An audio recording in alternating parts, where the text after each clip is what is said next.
Chers amis, soyez les bienvenus à cette série de la nature de l'homme. Et le sujet d'aujourd'hui, ce que j'ai pensé, ce que j'ai dit et ce qu'il a compris. La vérité sur la communication humaine. Donc ça, c'est un grand sujet très complexe et c'est un grand défi aussi pour moi, puisque je ne suis pas... le français n'est pas ma langue maternelle, mais j'ai fait au mieux. En tout cas, je suis content de pouvoir partager avec vous ce sujet. Et j'ai dans la bienvenue à Itamar qui nous accompagne pour ce sujet. Bonjour et bienvenue à tous. Donc, la communication humaine, c'est vraiment un mystère, hein. Puis la semaine dernière, on avait parlé de la contemplation, vous vous rappelez? Euh, comment cette règle de l'esprit humain que nous finissons par ressembler à ce que nous contemplons. C'est-à-dire que par l'observation, on finit par avoir une espèce d'effet de mimétisme qui va nous transformer, mais à l'intérieur. Et ça, c'est assez important. Puis la communication, c'est en relation aussi avec ce sujet, pas directement, mais c'est en relation, ça fait partie de ce sujet. Et donc, la communication humaine est vraiment, vraiment un gros problème aujourd'hui, puisque nous communiquons beaucoup, mais nous communiquons très, très mal. Et il y a des grands communicants, mais il y a des très mauvais communicants aujourd'hui. Et donc, pour commencer, je vous partage cette image qui est assez caricaturale de la communication. Donc, il y a une fille qui parle, et qu'est-ce qui se passe de l'autre côté? L'autre personne n'entend rien ou elle a du mal à comprendre parce que c'est emmêlé. On va dire que la conversation est Ouais. emmêlée. Je pense qu'il entend, L'échange. et je pense qu'il entend parce que la fille, elle utilise un mégaphone. Oui, mais à mon avis, il n'a pas compris. Là, voilà, mais par contre, c'est pas clair. Donc, il a rien compris. Bon, oui, il a entendu le bruit, mais c'est tout. Et ça, c'est vraiment quelque chose qui arrive. Donc, la communication humaine, elle est, voilà, on peut parler de catégories, mais les deux, ça peut être divisé en deux groupes majeurs, qui est dans le type des langages, le langage verbal et le langage non verbal. Donc, le langage verbal peut être de type verbal, oral, donc, et de type écrit. Donc, mais il va utiliser systématiquement des mots pour communiquer. Donc, c'est les mots, c'est le langage des mots. Le langage verbal est le type de langage qui utilise des mots pour interagir avec une ou plusieurs personnes dans un contexte spécifique dont dépendra l'acte de communication lui-même. Mhm. Donc, on va utiliser donc, le langage verbal, on va utiliser des mots, que ce soit à l'oral ou à l'écrit. Le langage verbal est effectué de deux manières fondamentales. L'une est par le format oral, c'est-à-dire parler, donner une conférence, communiquer par téléphone, etc. Et un autre est le format écrit, qui sera à travers la lecture d'un livre, la rédaction d'un document, une conversation via des applications de messagerie instantanée, etc. C'est-à-dire représenter graphiquement les signes d'une langue afin que le destinataire comprenne le message. OK? Donc, on voit bien que c'est oral ou écrit. Le langage oral à différents niveaux, c'est-à-dire soit parler une forme de langage élevée et cultivée, totalement formelle et bien articulée pour qu'elle soit facilement compréhensible, mais aussi à travers du vulgarisme et des erreurs qui, bien que moins compréhensibles, remplissent également leur fonction à condition que l'expéditeur parvienne à se faire comprendre. Mhm. Très bien. Donc, on voit que là, on parle spécifiquement de langage oral. Quand on parle, on utilise la parole. Et donc, il y a différents niveaux, il y a différentes façons de faire. On peut aussi utiliser des mots cultivés, des mots corrects et élevés. Et on peut utiliser aussi des vulgarismes. Dans les deux cas, ça fait l'affaire, mais à condition que quand on utilise des vulgarismes, la personne qui est en face puisse comprendre la signification des mots. Sans aucun doute, le langage articulé correctement exprimé est le mode de communication verbale le plus élevé. Que ce soit par le biais de ressources technologiques telles qu'un téléphone portable ou un ordinateur, ou lors d'une conversation entre amis, l'utilisation de n'importe quelle langue est l'exposant maximum. Mhm. Voilà, je dirais, là, c'est une petite coquille de traduction. C'est l'utilisation correcte de n'importe quelle langue et l'expression maximum. C'est que c'est l'utilisation correcte d'une langue qui fait la différence. Et donc là, on a le 12e type de langage, qui est le langage non verbal. On va voir ce que c'est. Le langage non verbal est une communication par des signes différents de ceux de la langue, mais qui peut être reçue par divers sens, tels que la vue, l'odorat ou le toucher, et à son tour comprise ou non. On parle d'images sensorielles telles qu'auditives, olfactives, visuelles, etc. Cela inclut les gestes, les mouvements, les sons qui ne sont pas très intelligibles, mais qui peuvent être compréhensibles, etc. Ouais, j'ai raconté dans le sujet en espagnol, en Colombie, on utilise souvent des expressions comme en levant un peu les lèvres, et c'est un bruit particulier. Ou encore le mhm. Mhm, mhm. Ouais. Et donc, il y a, je pense que dans tous les pays, il y a des expressions comme ça. Mais je crois que surtout en Colombie. Oui, en Colombie, il y en a pas mal, hein. Aussi Il y a qu'avec les divers et yeux, variés, ça même dépend des régions. le regard aussi. Hein? Le regard ou la gestuelle des mains. Exactement. Voilà, ça, c'est bon. C'est assez riche. Ouais. Ça fait partie du langage non verbal. Nous trouvons dans le langage non verbal diverses formes, par exemple la lumière, comme les clignotants d'une voiture, des images, quelque chose qui pourrait être n'importe quelle peinture, des sons tels qu'un sifflement ou un grognement, des gestes, tels que lever le gros doigt en signe de victoire, des couleurs, car le rouge peut être associé à la passion, les drapeaux dans le monde maritime. Mhm. Voilà, donc ça, c'est différents types de langages. Donc ça, c'est important. Dans le monde maritime, par exemple, on a les drapeaux pour indiquer l'appartenance à un bateau, mais aussi il y a des drapeaux pour dire, par exemple, j'ai une urgence médicale ou je suis en détresse ou j'ai un problème. Donc ça, il y a même des signes, des langages, des signes par drapeau en fonction de la position et la couleur du drapeau. Donc ça, ça peut aller très, très loin. Il y a aussi, on avait cité dans cette partie du texte, les clignotants d'une voiture. Donc, en Europe, on utilise souvent le clignotant. Donc, un coup de warning, un sol pour dire merci à quelqu'un qui, par exemple, nous a laissé entrer dans une file sur l'autoroute, par exemple. Ou, par exemple, on peut mettre le warning quand il y a un ralentissement important, donc danger de collision. Et donc, pour prévenir la personne qui vient derrière, pour il commence à ralentir et qu'il ait eu le temps de ralentir. Tout ça, c'est des formes non verbales des langages qui sont très utiles dans la vie de tous les jours, hein. Et on utilise ça partout.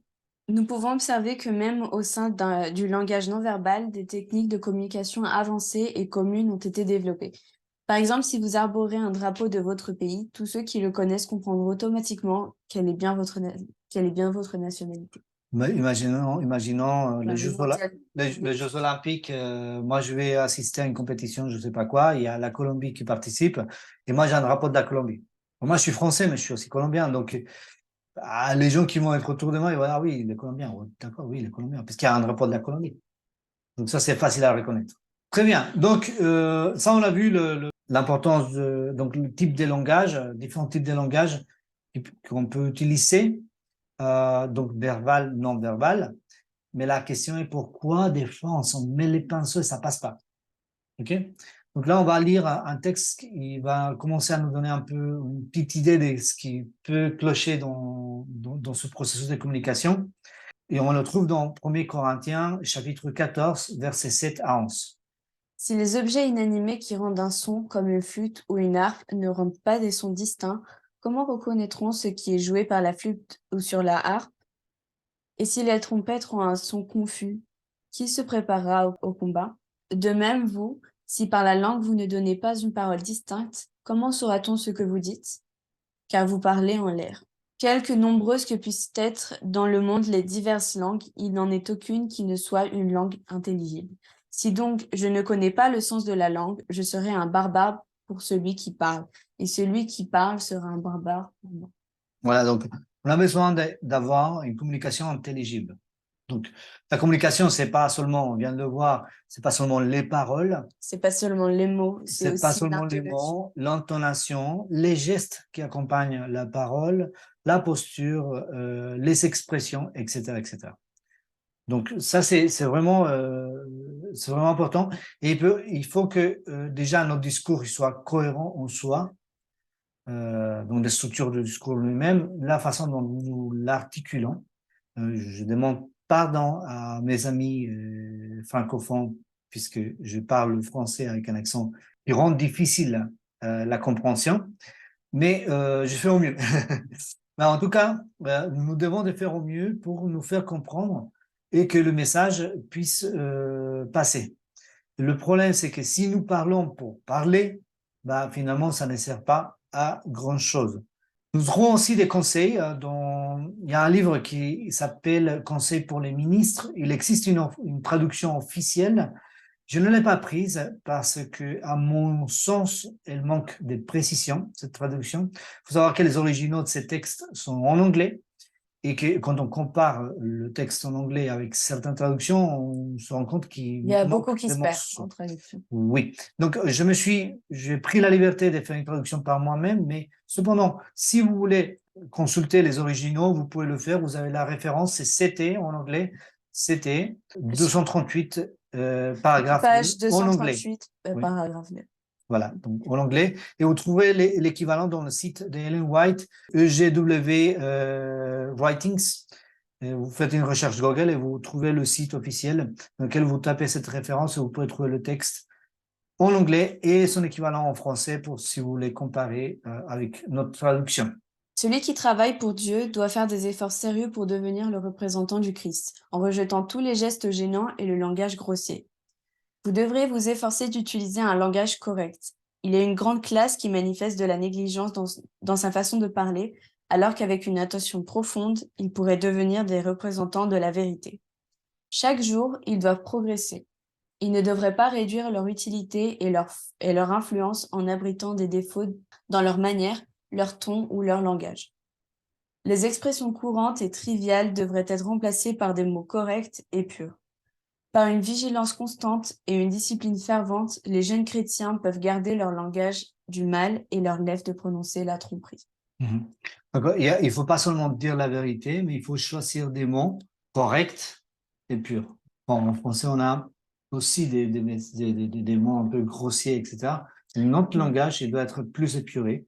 Et c'est le conseil qu'il donne Ellen White dans ce livre, Conseil pour les enseignants. Nous devons veiller à ne pas mal prononcer nous devons veiller à ne pas mal prononcer nos paroles. Il y a des hommes parmi nous qui, en théorie, savent comment éviter l'utilisation d'un langage incorrect, mais qui, dans la pratique, commettent fréquemment des erreurs. Le Seigneur veut que nous prenions soin de faire de notre mieux, en utilisant nos facultés et nos possibilités avec sagesse. Il a accordé aux hommes des dons qui peuvent bénir et édifier les autres. Il est donc de notre devoir de nous éduquer de manière à être aptes à la grande œuvre qui nous a été confiée. Donc, il y a un message important à faire passer, mais nous devons veiller à prononcer correctement. C'est la prononciation est très importante. Bon, je suis un peu mal placé pour le dire, hein, comme je viens de vous expliquer. J'espère que vous ne tiendrez pas à rigueur. Mais d'une manière globale, nous devons prendre le temps d'articuler correctement et nous assurer que notre interlocuteur a bien compris le message que nous voulons faire passer. Et nous allons voir que pour cela, il y a des techniques aussi. Mais avant ça, j'aimerais citer un autre texte dans le même livre, la page 239, paragraphe 1 en anglais. Lors de la lecture ou de la récitation, la prononciation doit être claire. Un tonus nasal ou une attitude disgracieuse doit être corrigée immédiatement. Tout manque de clarté devrait être identifié comme une lacune. Beaucoup se sont permis d'acquérir l'habitude de parler de manière indistincte, comme si leur langue était trop grosse pour leur bouche. Cette habitude a grandement entravé son utilité. Je pense qu'on ne peut pas être plus clair. Ouais. C'est assez clair. C'est assez important de corriger en fait ces défauts. Donc le paragraphe 2 de la même page. Ceux qui ont de tels défauts de prononciation pourraient les surmonter s'ils se soumettaient à la critique et à la correction. Ils doivent pratiquer avec persévérance en parlant à voix basse et distincte, en exerçant les muscles abdominaux, en respirant profondément et en faisant de la gorge le canal de communication.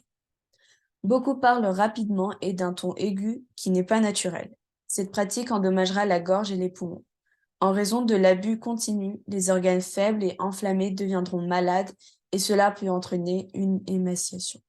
Donc pour ceux qui ne savent pas ce que c'est l'émaciation, donc on a mis la définition, c'est un symptôme spécial dans lequel la perte du tissu adipeux interfibraire produit la diminution de volume des muscles eux-mêmes. Donc ça Ça va même plus loin, mais bon, Bon, en une- gros, c'est comme une atrophie des membres, c'est une du atrophie des muscle. membres, des organes et autres.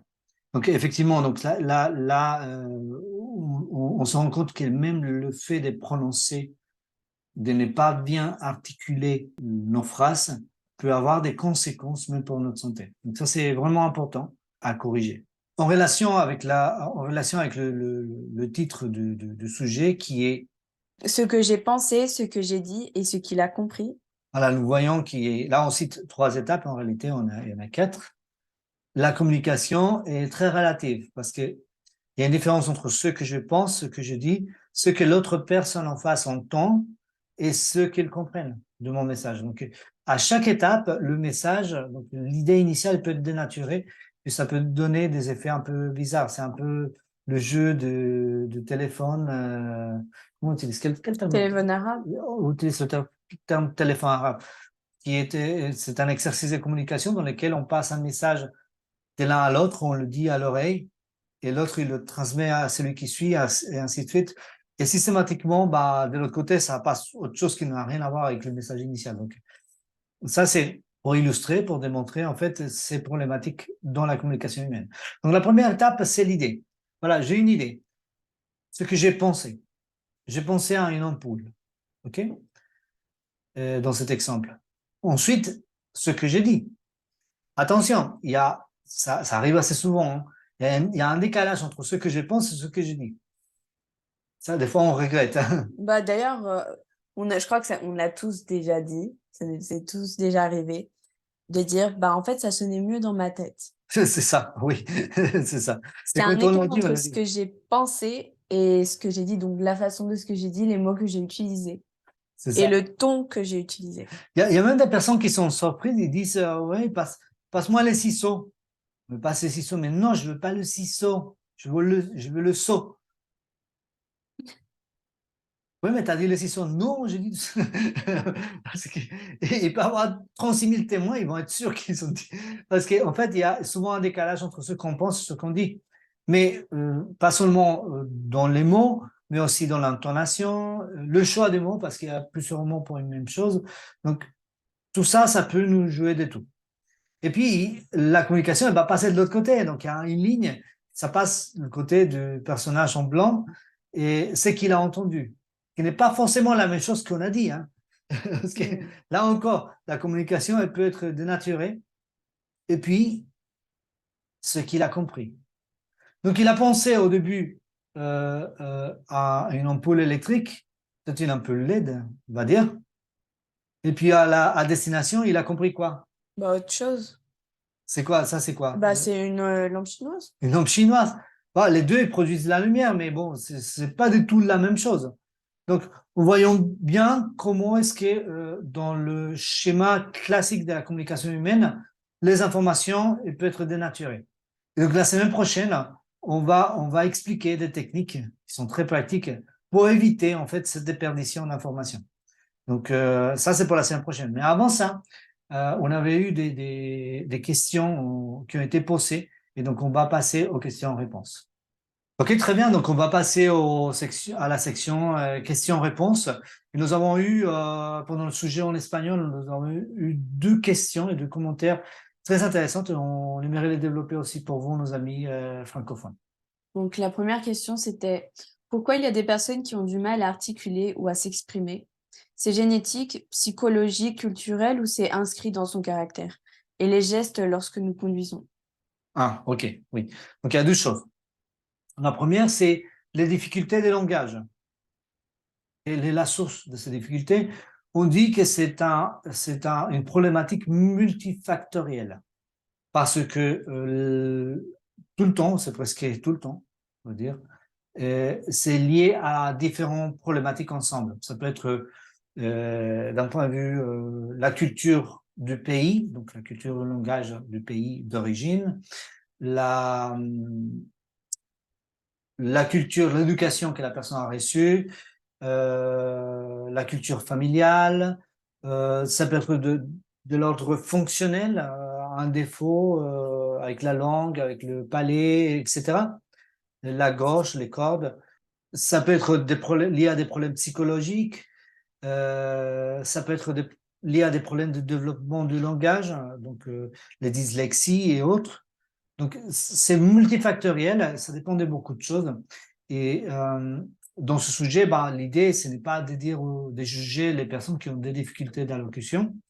Non, loin de là, c'est de se dire que c'est important de travailler ces difficultés, de surmonter ces difficultés et de mettre en place les moyens nécessaires pour améliorer notre communication. C'est important. Je côtoie souvent des personnes en situation de handicap, souvent avec des problématiques d'allocution suite à leur handicap. Et je trouve que certains d'entre eux, ils sont des grands communicants. Certes, ils ont du mal et ils ont une allocution qui est beaucoup plus lente, mais ils choisissent très bien les mots, ils sont très cultivés et ils communiquent d'une manière super efficace. Donc, on comprend parfaitement ce qu'ils veulent dire. Et c'est ça le but de la question. On n'est pas, le conseil, ce n'est pas de devenir un orateur professionnel et faire le concours d'éloquence, mais de pouvoir communiquer d'une manière efficace, même avec les amis. Parce que les problèmes de communication, ça va affecter notre vie sociale, que ce soit au niveau de nos relations d'amitié, au niveau des relations de couple, la relation avec les enfants peut être affectée par ces problèmes de communication, mais aussi nos relations professionnelles. C'est que notre vie laborale peut être fortement impactée par un problème de communication. Donc, communiquer correctement, c'est essentiel pour chacun d'entre nous. Donc ça, c'est voilà pour la première partie. Puis il y avait un commentaire au sujet des signaux qu'on fait sur la route. Donc c'est très important, on va l'apprendre au cours de ce sujet. La semaine prochaine, on va avoir des conseils pratiques pour éviter d'être mal compris. Euh, mais aussi, on va aussi expliquer pourquoi c'est important de communiquer correctement. Euh, quand on communique, on va aussi affecter l'état intérieur de l'autre personne. Et même quand on est sur la route, on va influencer les autres conducteurs, la façon de conduire. Parce qu'il y a la gestuelle même avec le véhicule, hein, la façon dont on conduit. Si on a une conduite agressive, bah, ça va communiquer de l'agressivité aux autres. Et puis, soit ils vont avoir peur, soit ils vont se mettre dans le même état d'esprit et ça peut déraper facilement. Mais aussi, il faut être courtois, savoir dire merci ou dire s'il vous plaît. Euh, quand quelqu'un, moi ça m'arrive souvent, je vois un piéton qui attend pour passer, donc je m'arrête et je fais signe avec la main en faisant ça, par courtoisie. Les gens ils passent, ils font ça, ce qui veut dire merci. Et ce merci-là, c'est un retour positif. Donc je vais comprendre et que je vais assimiler. Ça va impacter ma façon d'aborder la route par la suite, puisque je vais être dans un état d'esprit positif. Donc ça, c'est important, c'est très important. Donc la façon dont nous communiquons d'une manière non verbale sur l'autoroute et même en dehors de la conduite, quand on est avec des amis, etc. Donc c'est important de pouvoir communiquer non verbalement, mais d'une manière adéquate. Donc il y a des gestes qui sont déplacés, sont violents, etc. Donc ça, c'est à éviter. Et la deuxième question, Itama? La deuxième question, c'était comment influencent les mots de chaque culture?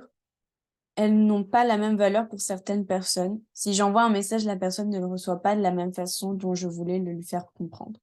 Mhm. Bon, on va traiter, parce qu'il y a deux questions en une, c'est Oui, ça? c'est ça. Donc, on va traiter la première. Alors, j'ai expliqué dans ce sujet en espagnol, donc, dans mon expérience éducative. Je me souviens très bien, mes professeurs, que ce soit à l'école, au collège, à l'université, etc., puis dans les différents organismes non, où j'étais formé, euh, on nous enseignait l'espagnol castellano. En nous disant, voilà, ça c'est le langage officiel pour l'éducation. Et à l'intérieur de l'institution, c'était l'espagnol castellano. C'est-à-dire qu'on avait des mots neutres, compatibles avec n'importe qui, et qui viennent de la langue espagnole, sans grossièreté, et des mots bien choisis. Et en dehors de ça, avec nos amis, bon, on parlait en espagnol colombien, et donc avec des mots assez folkloriques. Et à l'époque, bah, j'avais une autre vision du monde, un peu fleurie aussi. Donc, on voit cette différence qui est énorme.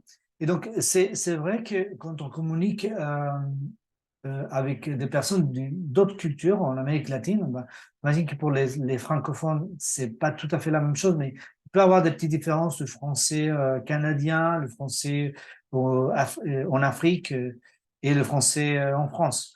Mais bon, donc les différences ne sont pas abysmales non plus, hein, donc, euh, mais en espagnol, on a des grosses différences. Il y a des mots qui, dans certains pays, attention, je parle du langage populaire, hein.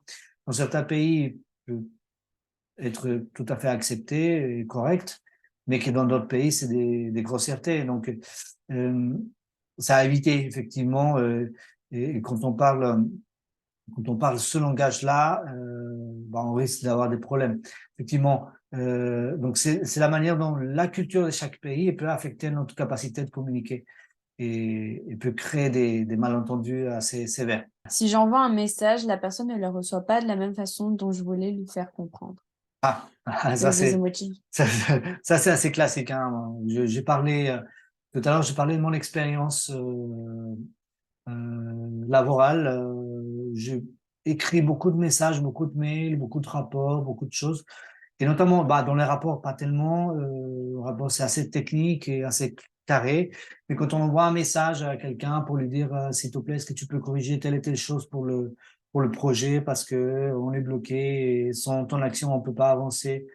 Et donc, très facilement, la personne, en fonction de son état d'esprit, elle peut mal comprendre nos intentions. Donc, pour éviter cela, puisque la communication elle est strictement verbale, sans la partie non verbale, euh, elle peut être incomplète. Et pour éviter des malentendus, ce que je fais, j'ajoute un emoji, un smiley souriant, et je mets un mot en anglais juste pour rigoler, please, avec un, avec un point d'exclamation. Et ça fait bien rire, mais en fait, ça va détendre la communication. Et c'est une manière de compléter en fait nos communications aujourd'hui, parce que aujourd'hui on est habitué avec les moyens techniques modernes, quand on écrit dans un chat, que ce soit WhatsApp, Teams et autres, LinkedIn et autres, voire la messagerie mail. Donc en général, on écrit des phrases assez courtes et condensées et qui vont être un peu aseptissées de toute émotion.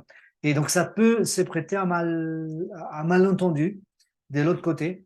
Et pour éviter cela, dans certaines conditions, rajouter un smiley, c'est pas mal. Donc ça peut aussi faire chaud au cœur, c'est bien, c'est agréable d'avoir un smiley dans un mail. En tout cas, moi, je le trouve. Il y a des personnes qui n'aiment pas, mais bon, c'est leur droit hein, de ne pas aimer. Mais je pense que c'est un bon complément, c'est un bon moyen de compenser un peu cette perte des communications non verbales dans nos messages écrits. Chers amis, merci pour votre attention. J'espère que ce sujet va être utile pour vous. En tout cas, je le souhaite et que si vous aimez ce sujet, n'hésitez pas à le partager sans modération, bien évidemment. Et aussi, si vous aimez, n'hésitez pas à nous donner un like sur notre chaîne YouTube. C'est une manière de soutenir notre activité. Et également, n'importe quel commentaire ou des questions que vous aurez au sujet, n'hésitez pas à les faire dans la chaîne YouTube. Ce sera avec plaisir qu'on vous répondra. Merci aussi à Itamar qui nous a accompagnés pour ce sujet et que Dieu vous bénisse, que Dieu bénisse votre curiosité. Et n'oubliez pas, le sujet continue la semaine prochaine où on va voir des techniques assez pratiques pour éviter d'être mal compris. Que Dieu vous bénisse, à la prochaine. Bye.